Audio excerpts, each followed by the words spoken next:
దేశవ్యాప్తంగా ఉన్న రైతులందరూ కూడా ఎంతగానో ఎదురు చూస్తున్న పథకం అండి ఈ అన్నదాత పథకం. ఈ పథకం ఎప్పటి నుంచి రిలీజ్ అవుతుంది అనేది మనం ఈ వీడియోలో క్లారిటీగా తెలుసుకుందాము. ముందుగా నా వీడియో చూస్తున్న ప్రతి ఒక్కరు లైక్ చేసి షేర్ చేసి సబ్స్క్రైబ్ చేయండి ఫ్రెండ్స్. సబ్స్క్రైబ్ చేసిన వెంటనే కింద వచ్చిన బెల్ ఐకాన్ బటన్ నొక్కడం మాత్రం మర్చిపోకండి. మీరు బెల్ ఐకాన్ బటన్ నొక్కడం వల్ల మీకు అనేది నా సమాచారం నోటిఫికేషన్ లేదా మెసేజ్ ద్వారా వస్తుందండి. ఇక వివరాలలోకి అయితే వెళ్ళిపోదాము. ఈ పథకం అనేది అన్నదాత సుఖీభవ పథకం. ఈ అన్నదాత సుఖీభవ పథకానికి సంబంధించి చంద్రబాబు నాయుడు గారు ఎన్నికల్లో హామీ ఇచ్చిన భాగంగా రైతులకు అన్నదాత సుఖీభవ పథకానికి సంబంధించి ప్రతి రైతు కూడా సంవత్సరానికి 10,000 రూపాయల ఆర్థిక సాయం అనేది అందజేస్తాము అని చెప్పడం అయితే జరిగిందండి. తాజాగా వచ్చిన అప్డేట్ ప్రకారం అన్నదాత సుఖీభవ త్వరలోనే శుభవార్త అనేది తెలియబోతున్నట్లు ప్రస్తుతం ఈ యొక్క అన్నదాత సుఖీభవ పథకానికి సంబంధించి అర్హతలో ఉన్న రైతులందరూ కూడా రెడీగా ఉండాలని చెప్పడం అయితే జరిగిందండి. ఇందులో భాగంగా ఈ యొక్క 10,000 రూపాయలు ఈ రైతుల అకౌంట్లో అయితే నేరుగా జమ చేస్తానన్నట్లు సీఎం చంద్రబాబు నాయుడు గారు చెప్పడం అయితే జరిగిందండి. ఈ పథకంతో పాటు 2 పథకాలకు సంబంధించి కూడా తాజాగా అప్డేట్ అనేది రావడం అయితే జరిగింది.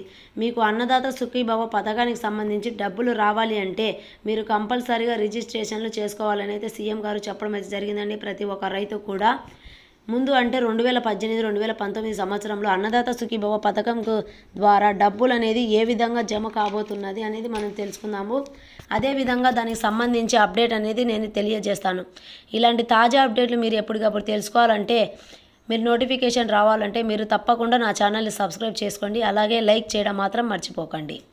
ఇక మన అప్డేట్ కనుక చూసుకున్నట్లయితే ఎన్నికల సమయంలో చంద్రబాబు నాయుడు గారు ఇచ్చిన హామీలో భాగంగా ఈ యొక్క సూపర్ 6 పథకంలో అన్నదాత సుఖీభవకు సంబంధించి టోటల్గా 10,000 రూపాయలు అనేది పెట్టుబడి సాయం కింద ప్రతి ఒక్క రైతుకు కూడా అందజేస్తామని అయితే సీఎం చంద్రబాబు నాయుడు గారు హామీ అయితే ఇవ్వడం అయితే జరిగిందండి.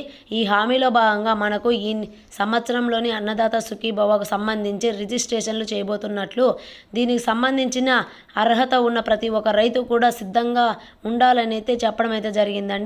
ఈ తాజా అప్డేట్ అనేది రావడం అయితే జరిగింది. అయితే ఈ పథకానికి సంబంధించి ఎన్ని విడతలుగా డబ్బులు ఇస్తారో అని ఈ పథకం ద్వారా ఎంత అమౌంట్ అనేది ఇవ్వబోతున్నారో అదేవిధంగా దీనికి సంబంధించి కనుక చూసుకున్నట్లయితే గత ప్రభుత్వంలో రైతు భరోసా కింద 6,000 రూపాయలు అనేది ప్రతి ఒక్క రైతుకు అనేది అందజేయడం అనేది జరిగిందండి. కానీ ఈ ప్రభుత్వంలో అయితే ప్రతి ఒక్క రైతుకు పెంచి 10,000 రూపాయలు అనేది ప్రతి ఒక్క రైతుకు కూడా నేరుగా వారి బ్యాంక్ అకౌంట్లో జమ చేస్తామని అయితే సీఎం చంద్రబాబు నాయుడు గారు చెప్పడం అయితే జరిగిందండి. మన జరిగిన అసెంబ్లీ మీటింగ్ సమావేశంలో అయితే ప్రతి ఒక్క రైతుకు కూడా హామీ ఇవ్వడం అనేది జరిగింది. నేరుగా వారి బ్యాంక్ ఖాతాలో జమ చేస్తామని అయితే చెప్పడం అయితే జరిగిందండి. ప్రతి ఒక్క రైతు కూడా కంపల్సరీగా ఈకేవైసీ చేయించుకోవాలండి. ఈకేవైసీ చేయించుకున్నట్లయితే ప్రతి ఒక్క రైతు కూడా ఇటువంటి పథకాలకు అర్హులుగానే ఉంటారు. నా వీడియో చూస్తున్న ప్రతి ఒక్కరు లైక్ చేసి షేర్ చేసి సబ్స్క్రైబ్ చేయండి ఫ్రెండ్స్. మరిన్ని విషయాలు మనం నెక్స్ట్ వీడియోలో ఇంకా క్లారిటీగా తెలుసుకుందాము.